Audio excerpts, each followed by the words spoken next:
Okay, I'd like to call the Planning Works Committee meeting to order, and now there's two clocks in the chamber. One says it's 1 minute to 9 and the other says it's 1 minute after 9. So I'm going to, for the record, we are starting on time this morning. And I believe we've had our motion to go back into open session. And are there any declarations of pecuniary interest to declare for this particular agenda? Seeing none. Okay, we have a couple of items to deal with, and the first of those is the Bill 66 as it relates to the Planning Act. Of course, Bill 66 is an omnibus bill. It has what did somebody say, 13 different pieces of legislation that it is amending, but those that we are going to discuss now have to do with the Planning Act. We will be dealing with other elements of Bill 66 later this afternoon, I guess, or later this morning as it relates to the Labor Relations Act, I believe, and the open tendering matter. But that's not part of this Bill 66 discussion. So I would turn to Mr. Rogier to introduce this, and then Michelle is going to have a brief overview of her report, and then we have some delegations to hear, and then we will debate the matter. Mr. Rogier. Thank you, Chair Galloway. The province has introduced the Restoring Ontario's Competitiveness Act, known as Bill 66. It allows for an area municipality, a local municipality, to pass a bylaw known as a Open for Business bylaw, which can exempt developments from a variety of important planning pieces of planning legislation and policy, and we've gone through it in consultation with our colleagues in the area municipalities, and have developed a set of recommendations for regional council to consider around that. I'll ask Michelle our Director of Community Planning, Michelle Sergi, to go over the report in a little bit of detail. Thanks, Michelle. Thank you. So just to give you an overview of the Planning Act amendments with respect to Bill 66, it provides the opportunity for an area municipality to pass a bylaw that would provide for essentially employment uses. The significance of this bylaw is that it would allow a municipality to pass a bylaw without having to conform to provincial plans, provincial policy, the regional official plan, local official plans, in order to expedite that process. Of grave concern to the region is the ability for a bylaw to be passed without having to have concern for the Clean Water Act and source water protection, and given our reliance on groundwater for our drinking water system here, it is of grave concern. So that being said, the recommendation before you as a result does not support Bill 66 with respect to the Clean Water Act specifically. In addition, if the province were to decide to move forward with the proposed legislation, we have suggested several amendments to that legislation. We have also, in that case, recommended that the Clean Water Act not apply to this act. That is, that any bylaw that would be considered would have to consider all aspects of the Clean Water Act and source water protection. That being said, the bylaw passed would have the opportunity to combine zoning and site plan. It's similar to what we have referred to as zoning with conditions. And so as a result, we've made some recommendations with respect to what conditions should be considered if the province were to decide to move forward.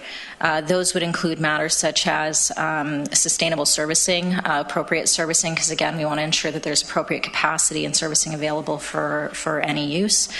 It's also making recommendations with respect to continued protection of natural heritage features and hazard lands. It's having consideration for the location of any proposed use, that it should either be within the urban boundary or immediately adjacent to a settlement area and avoid prime agricultural areas. In addition, the bylaw that would be passed does not have any requirements for either public consultation or notification to the region or any other agency or adjacent municipality. Therefore, we are recommending that at a minimum some consultation with the public occur, particularly to try to determine whether or not there's any compatibility issues, so that those can be addressed, as well as notification throughout the process to the region specifically. We did consult with the area municipalities and the GRCA in the development of this report. Thank you.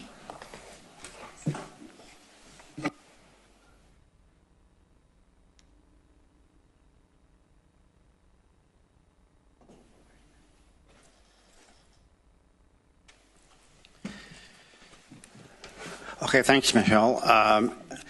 And we can have questions of Michelle later after the delegations. So I'd like to do those now. So the first of the two registered delegations we have is Kevin Thomason. Welcome, Kevin. You have your frequent flyer card here, do you? Yeah, unfortunately, you have to put up with me again, but hopefully this will be interesting. So. Welcome. Thanks, Kevin. Great. Thank you. Honourable Chair, Mayors, Members of Council and guests. My name is Kevin Thomason and I live at 1115 Cedar Grove Road, Waterloo. I'm presenting today in my capacity as Vice Chair of the Grand River Environmental Network. And with luck, this will advance to the next slide. Oh,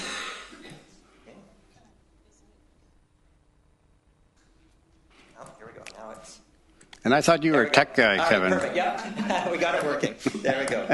Even more importantly, though, today, I'm also speaking on behalf of a broad group of dozens of community, environmental, agricultural, health, and faith-based organizations who are extremely concerned about Bill 66 and who are collaborating together in an unprecedented manner.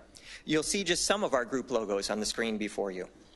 I would like to start by thanking regional staff for their excellent report on Bill 66 and their conclusion that the region should oppose the proposed amendments to the Planning Act. We totally agree. Since the surprise announcement of Bill 66 in December, there has been considerable concern in the community about its intent, its approach, and almost every aspect of this broad, sweeping omnibus bill that creates new municipal powers to override provincial land use laws. Our concern is growing daily as more implications and potential impacts are realized, and it becomes increasingly apparent just how poorly construed and written this bill is. Bill 66 will allow lower local-tier municipalities to create new open-for-business bylaws that create exemptions that override the laws that protect our water, agriculture, and community development plans. This could include exemptions to important regulations, such as the Clean Water Act, brought in after the Walkerton disaster, in which thousands were sickened, many permanently, and 7 people died. The Greenbelt Act, which our Premier had committed to not opening up, the Great Lakes Protection Act, the Places to Grow Act, the Planning Act, and many other important protections that we count on daily for our high quality of life here in Ontario. According to the province, the rationale for Bill 66 is to reduce red tape and to create jobs. Unfortunately, the bar is set extremely low, as the regional staff report notes. In order to qualify for exemptions, a new development in our municipalities would only need to create 50 jobs. Though at no point is it defined if these are full-time jobs, part-time jobs, construction jobs, or even what would happen if the development didn't employ 50 people 2 years from now. We all know that planning should happen in a broad, coordinated manner that maximizes the efficient use of infrastructure and public resources. The idea of random exemptions created with the specific purpose of allowing rapid development anywhere haphazardly, overriding key regulations and important protections is absurd. One of the biggest strengths of Waterloo Region has been our strong collaborative regional official plans that focus most of our urban growth in our 3 largest cities and commits to keeping our rural townships rural. We've avoided so much of the tremendously destructive land speculation that plagues other GTA regions and leaves countless farms derelict and awaiting development. Instead, our farms here in Waterloo Region are some of the most productive and highest yielding in Canada. It is long-term planning certainty that is so important to any farmer or business contemplating investment in their operation, planning the upkeep of their current facility, or hoping to pass things along to next generations. The potential for Bill 66 to shatter good long-term planning and cause a land speculation gold rush by allowing random exemptions for developments to be built anywhere, regardless of the consequences or ultimate costs, is considerable. This excellent staff report cites potential water and sewer infrastructure implications, and there are many other issues haphazard exemptions could cause.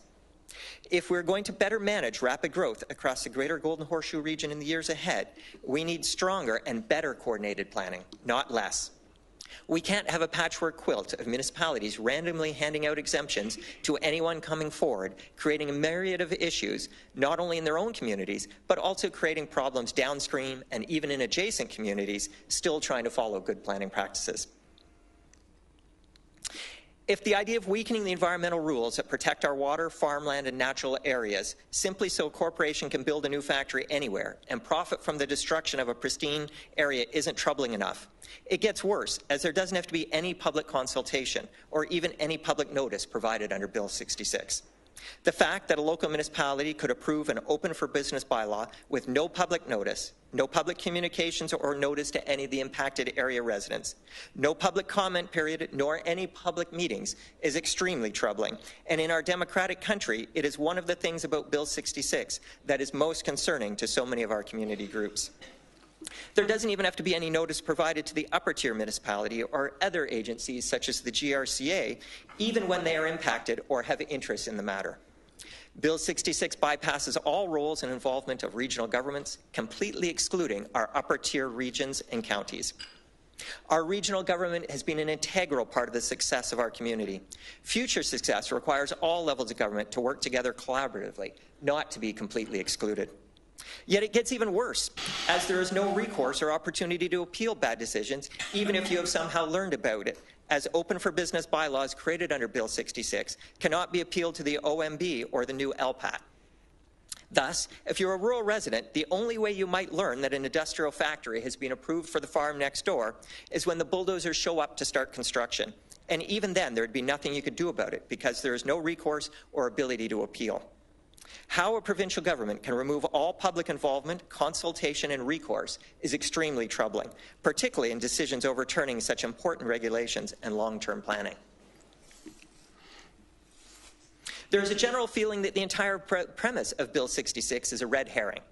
There is no current shortage of employment lands. In fact, many municipalities are reporting a surplus of employment lands, sometimes decades' worth of lands already designated, and instead are seeking to convert surplus lands into residential, retail, and other uses.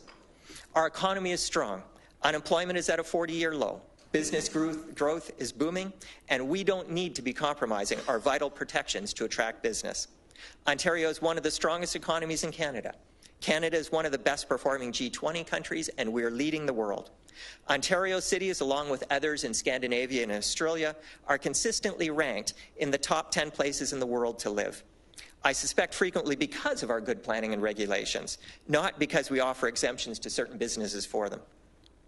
The regional staff report accurately questions even the need for a new planning tool in Bill 66, when ministerial zoning orders and other similar provisions already exist. The region of Waterloo is a leader in smart growth and long-term planning. Right from the inception of the region, our visionary regional official plans have led with the creation of ESPAs, ESLs, the Countryside Line, the Protected Countryside, Rapid Transit, Source Water Protection, and so many other leading initiatives. We don't need exemptions to existing rules to attract business. Our region is thriving because of these exemptions and these protections and good planning. Let's continue to attract businesses because of our dynamic urban areas, thriving countryside, and high quality of life for everyone in our region. We urge you to approve this excellent staff report opposing Bill 66. We also urge the region to draft a resolution similar to other Ontario communities, making very clear to the public, media, and others concerns with Bill 66 and reconfirming support for our successful long-term planning like the RGMS, our local protection initiatives such as the Countryside Line and Source Water Protections, as well as confirming a commitment to public engagement and consultation. Finally, we hope the staff report, as well as any resolutions, would be delivered not only to the Ministry of Municipal Affairs and Housing, but also to the Premier, Cabinet, all members of Provincial Parliament, area members of Parliament, the AMO, as well as every upper tier and lower tier municipality in Ontario. In conclusion, the region of Waterloo must continue its leadership and speak out loudly against Bill 66, alongside other communities such as Barrie, Hamilton, Oakville, Burlington, Aurora, Guelph, and York region have been doing. Over the next 2 weeks, we'll be visiting all of our area municipalities. And across Ontario, tens of thousands of citizens are rallying, emailing, writing, petitioning, protesting, and doing all that we can. We are extremely concerned about the Bill 66 and its potential implications to create new speculative pressure on farmland, disrupt communities, and create more expensive sprawl. About the loss of natural heritage areas and essential water protections. About eroded local democracy and higher infrastructure costs, as well as higher taxes. Bill 66 could damage and destroy so much that has been integral to the success and quality of life in our region. Please do everything that you can. Thank you. Okay, thanks, Kevin. Now I do have some speakers here, but I'm only going to take speakers who have questions of Kevin. Councillor Jaworski. Well, thank you very much, Mr. Thomason, for starting us off right with a 10-minute presentation and covering many, many groups. One of the things that when this first came out, and we looked around the horseshoe here and with other people, is, and I've talked to media about this, is who asked for this?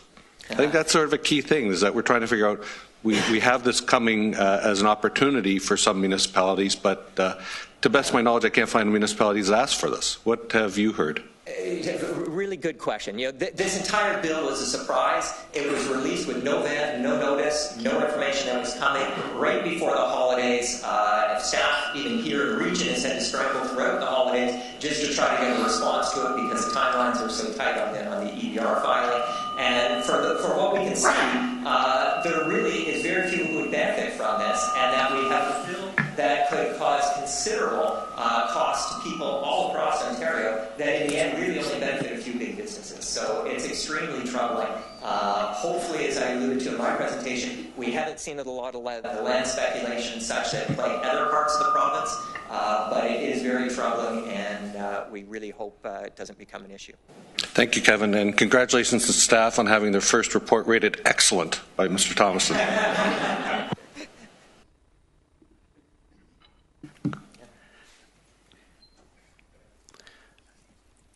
Chair Redmond. Thank you very much for a great presentation, and I would agree that we have excellent staff that do commendable work, but I think it's the role of civil society that is so important. And one of my concerns was, like, I think we'll be okay in Waterloo Region. I think that we're all rowing in the same direction, whether it's council, the local tier, councillors as well as this council. How comprehensive is your initiative across the province? Because you've already pointed out there are examples where there are less robust systems in place, and they may welcome this in reality because we rely on groundwater and we're a huge municipality. It could impact us without them thinking about it or being concerned about us. Really good points. And I guess there's a couple different aspects in that. One, there's a danger that even if we agree not to use this law now with this current council or even our local municipalities, once that law is on the books, it means that somebody 3 years from now or 5 years from now, some future council could draw upon it. So there's a real danger that just because this exists and it doesn't get used now doesn't mean it won't get used down the road. So that's incredibly troubling to people and to our groups. I think one of the other things is as you look across the province, we can see where there are ongoing, call it more developer-led councils or communities that did different approaches. And air, water, those sort of things flow across boundaries. And we could see municipalities that have good planning and who are trying to still abide by good planning practices really negatively impacted by people doing things upstream from them or in adjacent municipalities. You know, particularly when it comes to sprawl or traffic or subdivisions, it only takes one egregious subdivision put in the wrong area to suddenly cause traffic implications across a broad landscape and entire surrounding communities. So this is something where I really think Waterloo Region has a role. We've been a leader in smart growth and so much good long-term planning. I'm lucky to appear in councils elsewhere across the province, and I continually hear, oh, you're so lucky to live in Waterloo. We really love the way you guys do X, Y, or Z. And so I think sometimes we forget or just take for granted some of the things we do, sometimes even the simplest things. The fact that we have recorded votes or minutes of our meetings are not common in other parts of this province. So, you know, I think we really need to show our leadership here. I do also think there are other municipalities that know that they don't have the cohesive support. And for example, councillors there are looking to be able to use Waterloo as an example. So I think then again, the message that we could send by passing a strong resolution, making sure that resolution is shared with other communities, could really help others benefit from our years of work and experience and good planning here. Councillor Vanovic. Thank you, and thanks for coming in and speaking with us about this important topic, Kevin. I guess two questions. Number one, the presentation today, can you share it with all of us? Yes, okay. I'll make sure it's shared, and we will be coming to the local councils as well. And in fact, the local councils perhaps have an even stronger role they can play here, because they're included in Bill 66. One of the challenges of Bill 66 is it completely excludes the upper tier municipalities in the region. So the lower tier municipalities can actually do, for example, what the town of Aurora has done, which has made it clear. They passed a resolution saying that even if Bill 66 becomes law, they will refuse to issue exemptions under Bill 66 in it. So that's something that our lower tier municipalities can do, is say, hey, look, we're not going to use this. For the region, that isn't an option because they're not even included in it. Right, right. You mentioned earlier that there were ministerial exemptions that were available before that essentially did the same thing. I'm wondering if you can just talk a little bit about that, because I think it's important for people to understand that, because I think that's what's getting lost in all this, that you know, quite frankly, if you had a Toyota plant coming in, you could deal with that kind of circumstance and not, you know, throw the baby out with the bathwater in terms of all the other good planning processes. Councillor Vanovic, is that something staff should respond to? Doesn't matter if it's staff or Kevin? I'm not saying Kevin's not aware of it, but staff might have the, you know. Well, let's get Kevin's perspective, and staff can add to it. Yeah, because I would love to hear staff, Michelle, or somebody's perspective on it as well. But I would totally agree. Everyone across the province is questioning why this bill is even coming forward, because the ministerial zoning orders have been there. And you know, if we did have a situation, for example, where Tesla wanted to come and build a factory of 10,000 people in the middle of a pristine forest or something like that, that zoning order is there, and you know, whatever would need to be done to facilitate whatever great economic opportunity, the ability for that is already there. So why this bill is here, the Pandora's box it opens up, we're not even sure, but it is extremely concerning. Well, and I guess my last comment to you is thanks to you and to all of the civil society organizations, the community groups that have been part of this, because it was the holidays for all of you as well, and I know it's kept many of you really busy. So thank you for the work you've done. Well, thank you. It has been astounding for me to see such an unprecedented response. You know, we held a community meeting just before the holidays at CG, where we had hoped we might get a handful of groups into the room, but realizing before it was the holidays, we weren't really expecting anyone, and we were astonished when more than 60 delegates from 40 different community groups, more than 40 different community groups were there 3 or 4 days before the holidays. So the level of concern in the community is considerable, and we're seeing such a consortium of groups. It's not just the usual suspects. It's, you know, the medical groups, the agriculture groups, the environmental groups, the student groups, the community, all working together because there are just so many concerns with this bill and even its approach and the entire way things are being done. Okay, Councillor Novak. Yeah, I'm getting some feedback. Kevin, you mentioned Aurora and could you expand on that just a little bit? And would it be possible for us to get a copy of their resolution? And I'm wondering if you would know if it could be challenged? Certainly. The Aurora resolution we like because they were very quick off the mark. Their mayor was so distressed by what they saw, he moved this back on December 19th, so even before the holidays. And we've seen motions, we've seen other mayors, you know, in Guelph and Hamilton and Burlington, Oakville, they've all been very vocal in speaking up about it as well. But one of the things I like best, or we like best about the Aurora motion, is its simplicity. It really boils down to just kind of 5 bullet points that any citizen, any media, anyone could understand. And so where there's been other motions that go on for a page or two, and organizations like Eco Justice or the Canadian Environmental Law Association or whatever have sent around, you know, drafts that go on for, you know, 12, 15 bullet points, whereas notwithstanding, therefore, with it or whatever, the Aurora motion is very simple, very straightforward, and it is already actually in the council packages for Woolwich and Wellesley tonight, where the community groups will be presenting, and I'll make sure that a copy gets circulated to all of regional council this morning as well. Okay, thanks very much, Kevin. Thanks very much, Kevin, and thanks for all the organizing that's gone on, and thanks for all those emails that we've been receiving on a regular basis. Well, as I say, it's not just me, it's a broad community response, so kudos to everyone, and thank you for all your time and attention. I really hope we can send a strong message moving forward. Okay, thanks, Kevin, and the next delegation is Greg Mikalenko. Good morning, Greg. It's been a while since we've seen you. I have some eye problems, so I switch my glasses. A bit about my background. I taught environmental studies at the University of Waterloo, courses in environmental assessment, one in activism. We often referred our students to work with the regional governments on projects. I also served for 10 years on the Ecological and Environmental Advisory Committee to the region, so I'm well versed in the problems you face, the wonderful institutions, and the very effective links between them that you've built up over the years. It was really the most satisfying volunteer work I ever did. I have a soft spot for the upper tier government, the region, because of the things you've accomplished.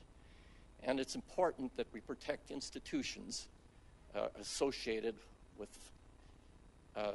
those regions of enterprise, protection, and of developing the community. When considering urban government, by the way, did you get a copy of my presentation? You did, okay, yes. So I don't have to go through everything. No, you don't. Yeah, okay. When considering urban governance and planning, I'm drawn to a wise little book, The Good City by Lawrence Hayward, who was a professor of philosophy at the University of Waterloo, but he spent a lot of time in the planning department of the city of New York. And his little book emphasizes what sorts of things high-quality cities provide to their residents and the ways they're accomplished. And the thing he emphasized was having good, positive, vibrant, flexible institutions. And those could be your school board, they could be museums, they could be provisions to protect health, and so on. And I believe that the region of Waterloo is largely developed in something that would provide good examples for that little book if it were being revised. I fear that our effective public institutions are under attack by political developments in the province and by Bill 66. This particularly came to my attention because last May and June I was traveling in Russia, had stopped in the burgeoning and very prosperous city of Yekaterinburg. That's 3 million people in the Urals. And the day before we arrived, there'd been a huge public demonstration. The mayor of that city, a very progressive person, and who accumulated a good staff around him, had criticized the federal government, whose president was Mr. Putin.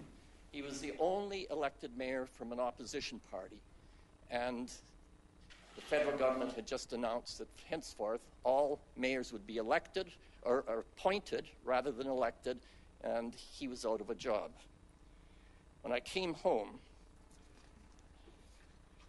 I discovered something unsettling. After we returned home, the new Premier of Ontario announced that the scheduled elections for 4 regional chairs were being cancelled and the chairs would be appointed. The new name of the Ministry of the Environment and Climate Change no longer included the words climate change. The arm's-length institution of the Environmental Commissioner, that's like an Auditor General, is being dropped. The cap-and-trade agreement was being abandoned. The ongoing city elections in Toronto were interfered with. The notwithstanding clause was invoked, and the Premier said he would do it again, and the province had established a new propaganda arm, Ontario News Today. And now we're saddled with one of those cumbersome and destructive omnibus bills, Bill 66. It could destroy much of what we've accomplished in municipal planning and completely ignores higher-tier regional government. Just a couple of examples of how the region succeeded. We don't have to pay $1.5 billion for a water pipeline from Lake Erie because 30 years of good solid work of the region and cooperation with the municipalities has resulted in 50% reduction in per capita water use and our ability to go on using what resources we have here. And our institutions work well with one another, and this sometimes happens in small ways. Once I was at an event, discovered that in a nearby heap of excavation dirt, there was a rare colony of bank swallows. I called a sustainability planner of the city of Cambridge. They invoked action under the federal government's Endangered Species Act. The Ministry of Natural Resources in Guelph was contacted, and somebody was out very quickly to save those birds from destruction, and they're listed under the Endangered Species Act. Some suggestions I would have. I hope the Council will express its concern in opposition to the use of the omnibus bills, such as Bill 66. They're a well-known political ploy, usually used by weak governments, and usually designed to divide and conquer and sneak in nasty little bits of regressive legislation between ponderous monoliths of bad governance. And Bill 66 I would classify as a ponderous monolith of bad governance. Well-developed policies and regulations should stimulate capable companies to be innovative and creative in accommodating the interests of the public and meeting provisions to protect resources and the environment. Capable companies don't need a crutch like the Restoring Ontario's Competitiveness Act. Such legislation invites shoddy business decisions and dumbs down the general level of competence in the private sector. I worry about our capable staff. They're professionals. They're experienced. They provide the mechanisms for the political decisions to be made. I'm concerned that the Act will introduce destructive tensions and stresses in the planning process. Professional planning staff will be vulnerable to unpredictable threats that their good work and established institutional practices could be sideswiped by political deals between weak councils and manipulative private interests. Also, capable councillors will be subjected to additional pressure from lobbyists to weaken planning considerations. The Region of Waterloo should demonstrate adherence to high standards in its operations by advising the provincial government to delete the objectionable portions of the Act, and also state that if the Act is passed, the Region of Waterloo will not invoke the new Act to propel development proposals. Mr. Thomason emphasized many of the important things involved here. I believe that in the staff report there should be a little bit more emphasis to mention the other acts affected by the bill, such as those respecting the Greenbelt, particularly the Great Lakes, Lake Simcoe, and the toxic chemicals reduction. The staff report gives much attention to streamlining decision-making and planning. My own judgment is that there is no evidence provided that the present system in our region needs much streamlining to encourage additional business developments. We're the fourth fastest growing region in the municipal area in the country. The prohibition of public consultation under Bill 66 is particularly egregious.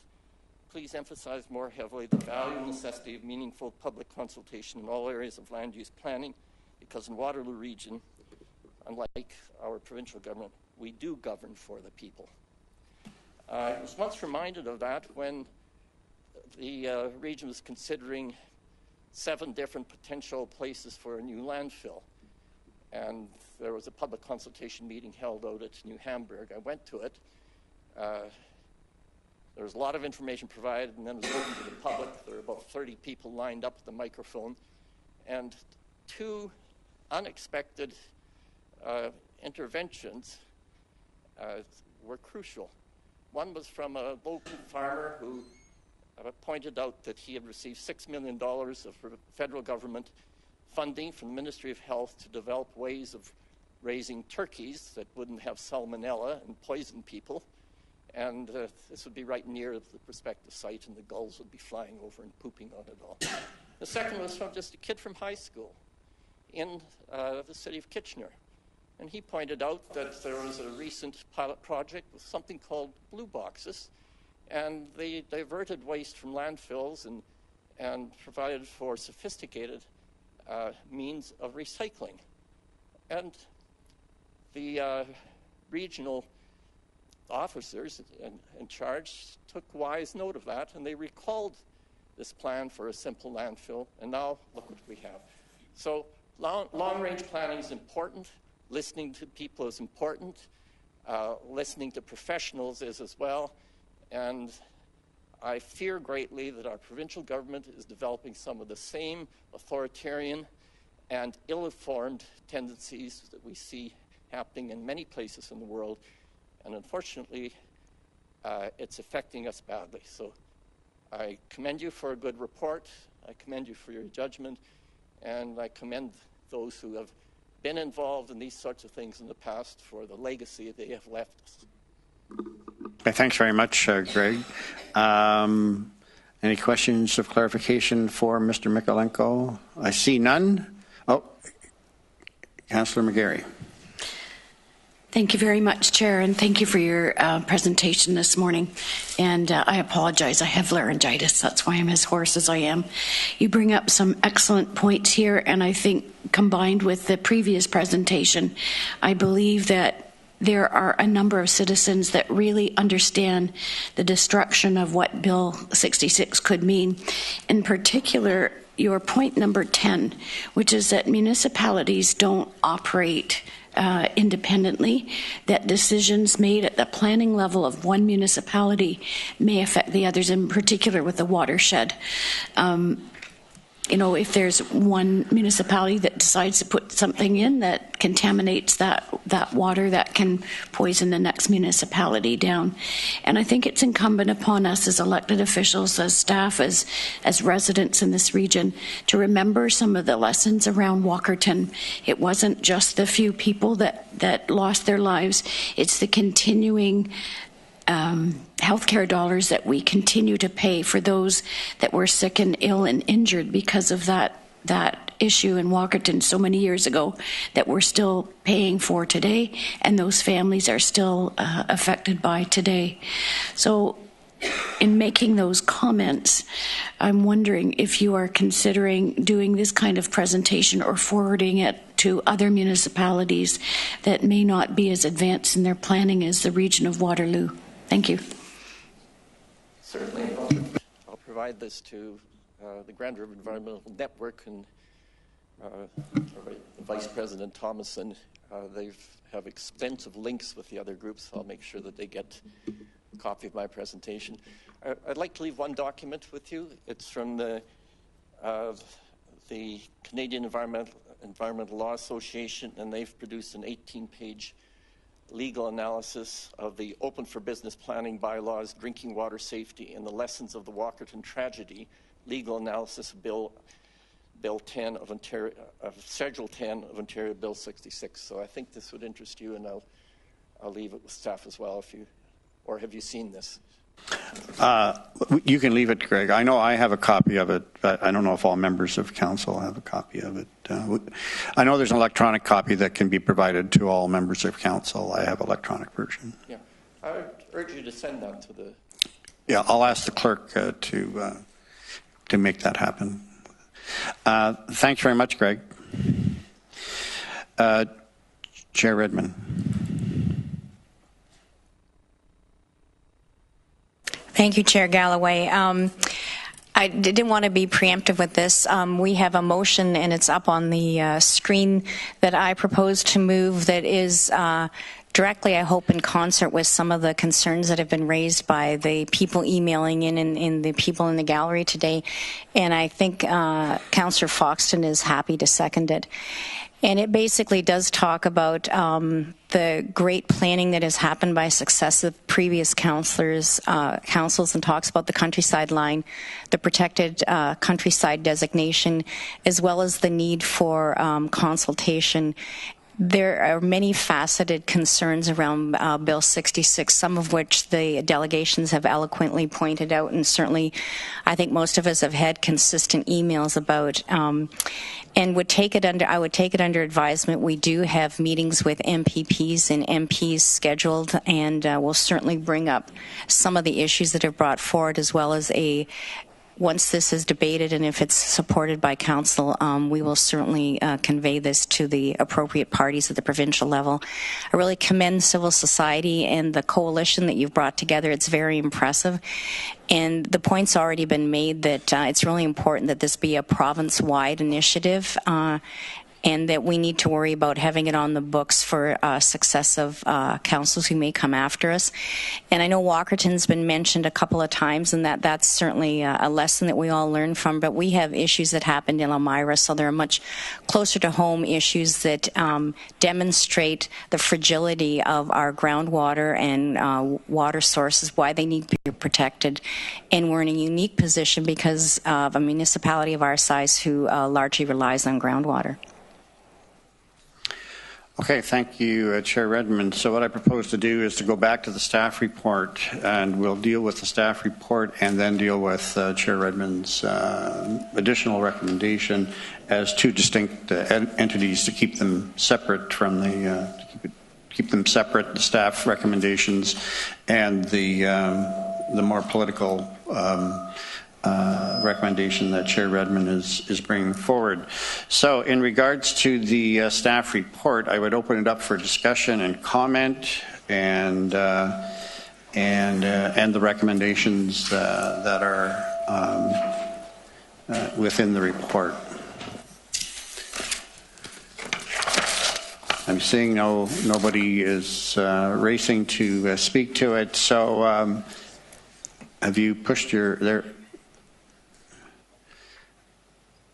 Councillor Foxton. Thank you, Chair. So now the bill is in the provincial's hand, and it's their decision to pass it or not. We can state our motions and stand by it. If it is passed, we as 7 municipalities must work together to create resolutions and bylaws that do protect our countryside and our water. And I believe this is a great council and great 7 municipalities that will do so that business today will not be much difference from business tomorrow, regardless of what the province does, if we stand firmly together. Councillor Strickland. Mr. Chairman, I'll be pleased to move the recommendation from the staff report. Okay, moved by Councillor Strickland, seconded by Councillor McGarry. Councillor Shantz. Thank you, and thank you to the delegations who were here today. You know, I'm trying. One of the questions raised was why did the province bring this legislation forward? And I have no idea, but I can only imagine as a smaller municipality that perhaps there was an issue with raising funds in communities that felt they didn't have enough tax dollars to do the projects that they need to do. You all know that we've had trouble in Elmira and over the years with the groundwater, and so I think it's really important that we look at our farmland that we have in the township, some of the best farmland in the province. We look at our groundwater. We are very unique in how we get our water, and it's so important to protect it. We want to have healthy and vibrant communities, and so for all of these reasons, it's really important that that we protect what we have. And I think one of the delegations talked about how water and air don't know boundaries. So I support both of these motions. I think we need to work together. I think that our current councils are excellent, and I don't have any worries here in Waterloo Region at the current time. But if you got a rogue council somewhere, sometime, you know, we could have another chemical plant put right on our doorstep, and there goes our water.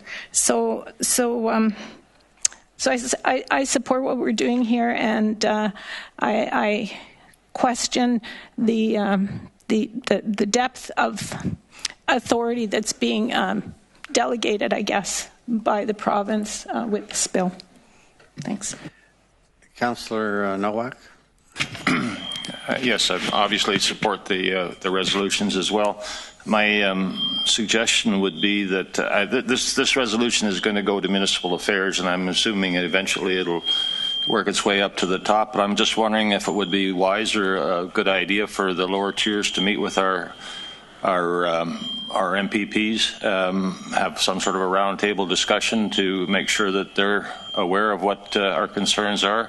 I think that they would, we would hope that they would fight on our behalf to make sure that the Premier knows what is involved here. So I would suggest that we try and arrange for something like that to happen. Well, that's an excellent idea. I don't know if that fits into what Chair Redmond was referring to or not. There could be, it may have to be a separate initiative. Chair Redmond? Galloway. Thank you, Chair Galloway. I would say that that's something that township representatives could take back to their councils. I don't know that it's appropriate. We could certainly share this motion with local tier municipalities, but I think that it would be inappropriate for us to direct them. So I would hope that we can share this and send letters officially saying this is the action that the regional council has taken, and hopefully mayors can then deal with this at their councils. Yeah, I think that's a good point. That initiative should come from the lower tier, all 7 lower tiers potentially, up to the region, as opposed to the region. Because the way this act is constructed, it gives the power to the lower tier municipalities. It was just my thought that if the lower tiers were all to sit down in one room together with our MPPs, it might have a little bit more. I think that's an excellent initiative. A little bit more effect. Yeah. Yeah. So but it would be, the region wouldn't arrange that sort of a meeting. Is that what I'm hearing? We would encourage it. Okay. Well, the way this bill is constructed, it is the lower tiers that get the power, and it would be much better if it came from the lower tiers, I think, to initiate that. And not that the region wouldn't cooperate and attend if that was the intent, but I think the initiative would be actually optically better to the province if it was not an initiative of the region of Waterloo, because they've cut us out of the bill. It would be optically better if it came from the lower tier municipalities, that the initiative that you're suggesting, which I think everybody would agree with. I'm a little bit, to stand alone on an issue like this, I'm a little bit nervous about being opted out of some of the initiatives that we're trying to, some of the other initiatives that we're trying to move forward. We do have an advocacy day coming up. I think the mayor for Manabec is arranging for that. Maybe that is, how soon is that going to happen?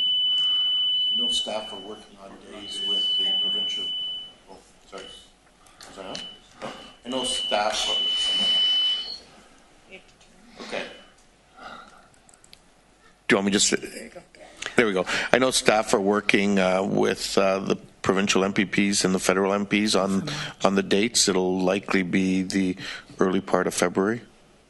Well, that may be an opportunity to bring this forward. Yeah, I mean, it'll obviously be past the official consultation date, but I think anything we can do before that will be helpful, and then we can reiterate it then. Councillor Kiefer? Thank you, Mr. Chair. I'll be brief. I support, of course, what the staff has brought forward in their reports, and I think that Waterloo Region, of course, has a model here that should be provincially accepted, hopefully. If not, I don't know what's going on. But the 2 presentations that we had today from the presenters were excellent as well, and I think we need to show the province that, let them know that we're not in favor of what they're putting forward, and that they should be looking at our model as a provincial model. Thank you. Councillor Rentz. Well, thank you, Mr. Chair. We've had some good feedback and unfortunately some bad feedback here. I'm wondering, somebody needs to spend a little bit of time on this to see if we can get this right. It's a little embarrassing, to be honest with you. I want to thank both the delegations. Everything that Kevin said is exactly what's needed to be said. And I'm wondering, does this stop all the emails now? Are we good, or? Just take us off the distribution list, that's all. Yeah, and also the comments from Greg. I really appreciate both, and I agree with the comment that these omnibus bills are really, in my mind, despicable. You load all this stuff in, and it reminds me of what's happening south of the border. So I'm surprised that in the province of Ontario, we would have a provincial government that would, stoop to this kind of thinking and these kinds of actions. So I think a lot of people in this province are very disappointed. We're firm believers of democracy, and I think bills like this certainly erode that. So I certainly will support both motions, and I think meeting with the MPPs is not a bad idea, but it seems to me that it may also be a waste of time because the Premier seems to be driving the bus in this province, and a lot of people are just shaking their heads and saying, yep, I agree. So I think we need to have another provincial election to change the way this province should be run to really make a difference. Councillor Harris. Thanks, Chair. Barry did allude to it just quickly as a question, but I'm wondering if staff can perhaps reach back on when a ministerial zoning order was last used, and I believe it was perhaps used in the case of Toyota, and just give kind of a brief synopsis of that. Through the chair, there were 3 minister's zoning orders used within the last couple of years. I can't remember the exact date, so I can't give you the most recent. There was the Toyota plant in Woodstock.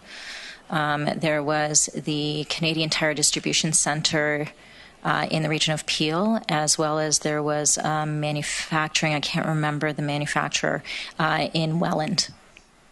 And so I believe those were all within the last 3 years. Does the Act, so three little questions here. The second one, does the Act spell out a time frame for approvals? Is that embedded in this Act as well, or just like expedited? Is that the... Just for clarification, a minister's zoning order or the bylaw that's being proposed? Sorry, going back to the Act itself, Bill, the Planning Act provision, does it spell out a specific time frame for approvals?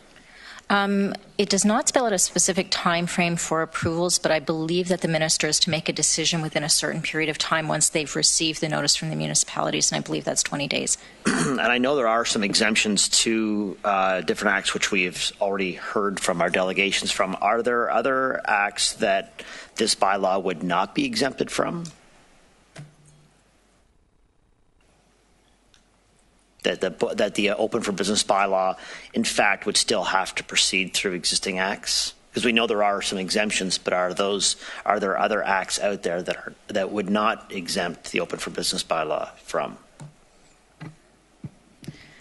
Through the chair, we'd have to go back and consult with legal again on this matter. I believe the only one that we discussed was the Safe Drinking Water Act. There was some potential that that may still continue, but it's not given the same prominence in terms of a development approval process. They're sort of more retroactively dealt with in terms of protections, which makes it much more difficult to deal with. And I believe the generic regulations of the Conservation Authorities still apply. They would still be required to get permits through that process. But again, it's an after-the-fact type situation as well. Thank you. That's all I have. Councillor Armstrong. Yes, thank you, Chair. I have to voice the support as well, and the fact that the region, since its inception, has been extremely strong in maintaining the countryside line. It's a barrier that's invisible, that we didn't have to spend any money on, and it's been working extremely well. I think part of the problem that we have is when Greg talked about somebody being ill-informed, I think the ill-informed can only be informed if they listen. And apparently they're not listening. And on Councillor Rentz's comment about the Premier driving the bus, I think the problem is that the bus is being driven, there's no seat, so that everybody has to stand behind him. Councillor Foxton. Thank you. Just as an FYI, the Roma conference is coming up, as well as Ontario Roads, Good Roads. And at that time, the townships have gone in as delegations jointly to several MPPs, ministers, in regards to different issues. So we can also add this to a joint paper to them. I know that we've got some already going that I'm presenting on behalf of all the townships, and they're all signed by each of the townships. Councillor Jowett. Thank you. Through the chair. I got this on. I'm on, right? Yeah, can you hear me? Just a little bit of update. GRC has met with all of our MPPs, and we have introduced the thought process and certainly our concerns, and have worked closely with staff. I'm sure that that can be confirmed, and agree with Michelle Sergey's commentary about the timelines of being notified of permits, etc. So those concerns have been brought to the table, and Joe is once again attempting to go to AMO and voice the concerns with some evidential information. So just an update for council. Thank you. Councillor Rabanovic. Thank you very much. I too want to support both of these motions that we're going to be that we're dealing with today. And as I said, thank Kevin and all of the groups that have worked on this, as well as our staff that have worked on this over the last several weeks. When the bill originally came out, I think we all wanted to take a look at it and really better understand it. But the more you started looking at it and digging into it, you really realized how problematic the legislation was, and how it just truly made things wide open for anybody to essentially do anything. And for a community like ours, and I know Chair Redmond has talked about this, that relies so much on groundwater for our water supply, to think of the impacts that municipalities upstream from us could have on our region, and start impacting a population which is the 10th largest population in Canada, is without really any checks and balances, potentially is quite frankly unfathomable. And so I think we need to make our case as strongly as we can. I'm not sure it's going to get listened to, but I think we need to do what we can to make sure that the government understands that they have the ability already with the tools in place, and they've used it in the past, and B, this isn't something that the vast majority of Ontario municipalities are looking for. Councillor McGarry. Thank you very much, and I also put my full support behind these two motions.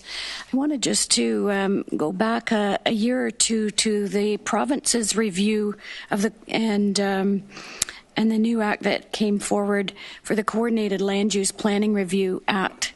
And I wanted to just reiterate some of the comments that we've heard from our two delegations, is that this Bill 66 has really caught the attention of groups and of people that are far more aware of the implications of what Bill 66 could bring forward. And there were thousands and thousands of people across Ontario that added their comments onto that Coordinated Land Use Planning Review.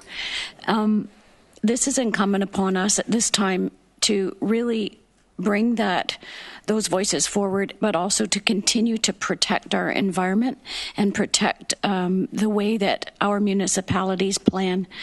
As you well know, as we all know, that a large part of any municipality's work in the community relates to planning.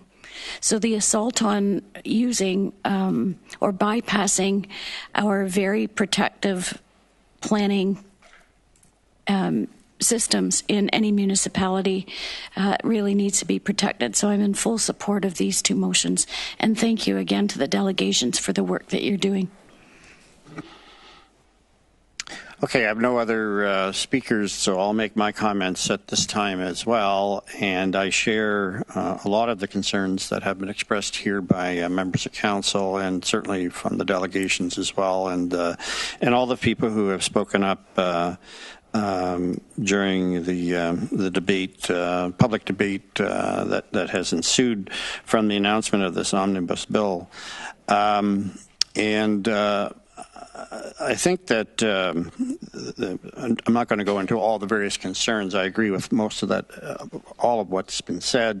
The lack of public involvement, the bypassing of all the various regulations, et cetera, et cetera. And I think my biggest fear is that, not that within the region of Waterloo, it's likely that such a bylaw would be passed by one of the area municipalities. I think we have a lot of solidarity in that regard.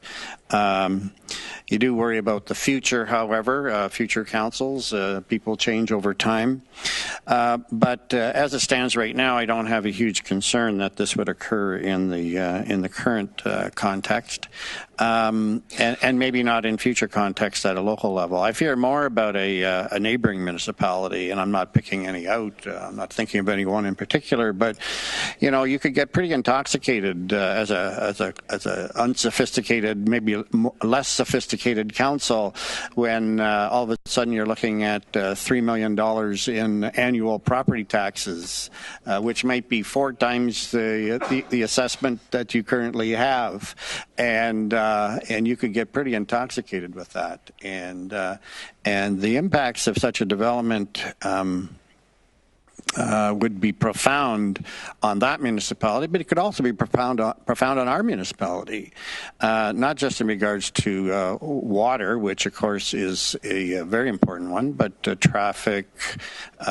infrastructure, other infrastructure issues, and demands on residential development that we would probably be looked to provide, which may not in itself be a bad thing, but would put pressure on a whole variety of infrastructure needs as well.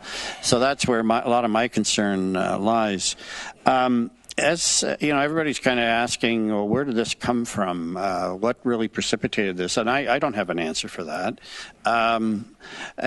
Open for business is a nice and catchy phrase that seems to be quite harmless, and for that matter, open for business is not necessarily a bad thing, but not by these means, I don't think. And I really wonder, at least maybe deep down, I hope that this has a lot to do with the art of the deal, where you throw this out and see what sticks, and then maybe you retract back to some other level and people think they've had some kind of a victory, but in fact in victory there's actually defeat, so I think we have to watch for that as well.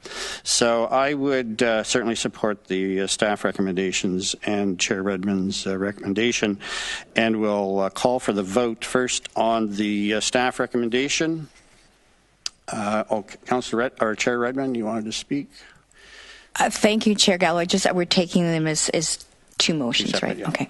Yeah, I'm going to deal with the staff recommendation first. I think it's best to separate them from staff and from council. I mean, we're council's approving it or committee's approving it, and we'll go to council next Wednesday. So it's been moved and seconded. All in favor? And that's unanimous. And Chair Redmond. Thank you, Chair Galloway. Just to speak briefly, I think there's a lot of unanimity, and I really commend our township representatives, you're the only area that had something to gain, and you clearly have the larger benefit of this region and good planning in view, and I commend you for that. When we come to this table, we always, I think, deal with what's in the best interest of the people we represent, and that's everybody across the region. The countryside line and the protected countryside, I think, are signposts that have become emblematic of good planning and that balance between the urban and rural mix, which I think is so important to the quality of life in Waterloo region. But there's an old saying that sunlight is a great disinfectant, and I think that one of the things that this motion tries to do is reiterate how important public consultation due process is, whether you look at the OMB, LPAT, having that opportunity to voice opposition to things that go forward is absolutely key. And I commend Mr. Mikolenko when you talked about the turkey farmer having input as well as the high school student. I don't think that any government should be arrogant enough to think that they have all the good ideas. So I'm operating under the belief and the hope that this provincial government will listen to sound reason, listen to civil society across the province and voices such as Waterloo Regions and the local tier municipalities that are all dealing in concert. So thank you for considering this recommendation. I think it's very important. Okay, so it's moved by Chair Redmond, seconded by Councillor Foxton. Any debate on the recommendation? Seeing none, all in favor? And that's unanimous. Okay, well, thanks again, everyone who's come out today, those who's presented particularly, and all those various organizations that make up the group. And if you can turn off the, if there's a switch somewhere on that thing, if you can't, fine. But thanks again for your efforts in that regard. And we're going hand in hand on this particular matter, and I think that's important to show the authorities at the province that this is not just a council matter; it's a grassroots matter, and hopefully that will add a particularly important element to their consideration. And these motions do come back to Regional Council next Wednesday evening for ratification, but it's the same group of people, so. It's not likely you need to present again or attend unless, of course, you've got nothing better to do that evening. So. Okay, thanks very much, and we'll move on in the agenda.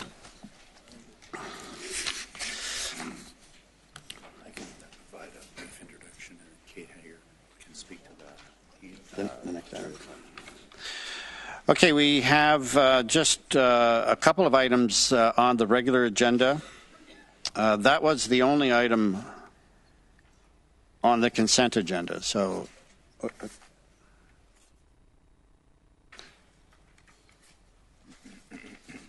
I'm sorry. Yeah. No. So this is the environmental one. Yeah. Yeah. Okay. So we, Mr. Rozier is going to introduce the next item on the Ontario Environmental Plan, and then Kate's going to do a short presentation. Yeah. Thank you very much. Chair Galloway, the province is also consulting on Made in Ontario Environment Plan. The plan is at a fairly high level. It's not nearly as specific as Bill 66 was in terms of its impact on the region of Waterloo. It does speak to a variety of issues, including its strategy for greenhouse gas reduction targets, clean air and water, waste reduction, and the conservation of land and natural ecosystems. Our observations of this plan are a bit mixed, and we are engaged in the various consultation efforts here. This report summarizes our preliminary view on the plan, and Kate can speak briefly to some of the details. Welcome, Kate. I echo the introduction that Rod has prepared for this report. Staff have summarized and characterized the Made in Ontario Environment Plan and provided some comments to Council. We do have a mixed response overall. The plan is forward-looking and is a continuation of a number of the existing provincial initiatives, and it supports the programs that we do have underway here at the region. And in terms of our regional undertakings, it does, however, especially in the area of climate change, have a much reduced target for greenhouse gas reduction, and it does not have a mechanism currently that is equivalent to replace the funding that the region had currently accessed through the cap and trade program. So the region's comments are that we will be participating in consultations as they are ongoing, and also monitoring the development as more details are prepared and the implementation plans are made. Overall, the plan is in the right direction, and the province is committing to moving forward and continuing with positive environmental planning. And this is, I guess, in light of what we're experiencing through Bill 66, something that we would want to monitor and ensure that the details actually do replicate the overall vision that is represented in the plan. We will be monitoring development as it is ongoing and reporting back to Council as needed. Okay, thanks, Kate. Any questions to Ms. Hagerman on this particular matter? Okay, thanks, Kate. Thanks for the presentation. The other matter on the consent agenda is, this matter has a recommendation, but the other matter is on the South Cambridge pumping station. It's there for information. Was there any questions in regards to that particular matter? If not, then I'll accept the motion to accept the consent agenda. Councillor Jaworski, Councillor Kiefer. All in favor? That's carried. Then to the regular agenda, the consultant selection for the contract administration inspection, University Avenue, Albert de Weber. Recommendation there. There's no presentation on this. Any questions? Seeing none. Somebody want to move the recommendation? Councillor Foxton. Councillor Clark.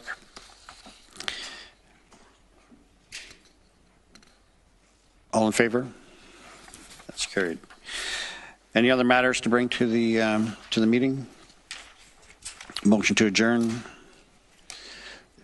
Councillor Harris, Councillor Lawrence, all in favor? And thank you.